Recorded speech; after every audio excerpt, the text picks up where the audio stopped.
ആലപ്പുഴ രക്ഷാപ്രവർത്തനത്തിൽ ഇരയായിരുന്ന കോൺഗ്രസ് നേതാവ് അജയ് ജുവൽ കുര്യാക്കോസ് ടെലിഫോൺ ലൈനിൽ ചേരുന്നുണ്ട്. ശ്രീ അജയ് ജുവൽ കുര്യാക്കോസ്, കനത്ത തിരിച്ചടി ഉണ്ടാവുകയാണ്.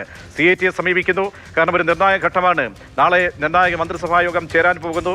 DGP ഉയർത്തപ്പെടുമെന്ന പ്രതീക്ഷ. ഇതുവരെ ഒരു ത്രിശങ്കുവിലാണെങ്കിൽ ഒരു തീർപ്പിലേക്ക് പോവുകയാണ്. ഇപ്പോൾ കനത്ത തിരിച്ചടി. പ്രതികരണം. ഞാനിപ്പോൾ നിങ്ങൾ വിളിക്കുമ്പോഴാണ് അറിഞ്ഞത്. ഗവൺമെന്റ് ആ പ്രൊസീജിയേഴ്സ് ഫോളോ ചെയ്തതിന്റെ ഏറ്റവും പ്രധാനപ്പെട്ട ഒരു ഗുണമാണ് ഇപ്പൊ ഇങ്ങനൊരു വിധി ഉണ്ടായിരിക്കുന്നത്.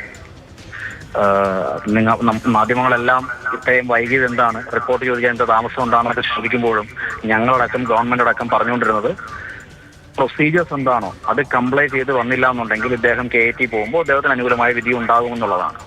ഇത് ഒരു ആനുകൂല്യം ഞങ്ങൾക്ക്, അതായത് പറയുന്ന എനിക്കോ തോമസിനോ ഒന്നും പോയി യാതൊരു തരത്തിലുള്ള ആനുകൂല്യത്തിന് വേണ്ടിയിട്ടല്ല. ഇവർ കഴിഞ്ഞ ഗവൺമെന്റ്മാർ ചെയ്തതെന്തായിരുന്നു, അവർ കുറെ കാലം ഈ കഴിഞ്ഞ ഗവൺമെന്റിന്റെ കാലത്ത് അവർ കുറെ ആനുകൂല്യങ്ങൾ പറ്റി. ഞങ്ങൾ യാതൊരു തരത്തിലുള്ള ആനുകൂല്യങ്ങളും വേണ്ട. ഞങ്ങൾക്കൊക്കെ കൃത്യമായി എന്താണോ നിയമപരമായുള്ള പോരാട്ടമാണ് ഇവർ നടത്തിയിട്ടുള്ളത്. തുടർന്നും അത് തന്നെയായിരിക്കും ഉണ്ടാവുന്നത്.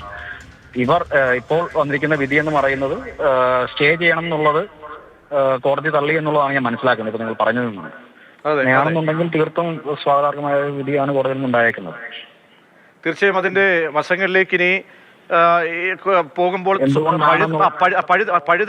പഴുതടച്ചുള്ള ഒരു റിപ്പോർട്ട് എന്തായാലും ഈ ഉത്തരവ് തയ്യാറാക്കിയതിന്റെ കൂടി ഫലമാണോ ഇങ്ങനെ ഒരു തരത്തിലൊരു രക്ഷാമാർഗവും ഈ സ്പേസിൽ കിട്ടാതെ പോകുന്നത്? MR അജിത് കുമാറിന് ശ്രീ അജയ് ജുവൽ കുര്യാക്കോസ്. ഞാൻ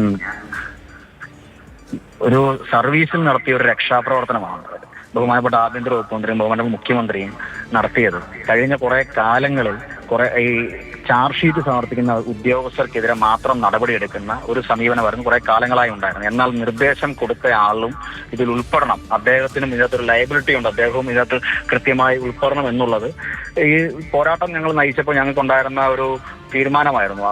ആരാണോ നിർദ്ദേശം കൊടുത്തത് അയാൾ ആണ് ഇതിന്റെ ഏറ്റവും മുഖ്യ പ്രതി എന്നുള്ളത്.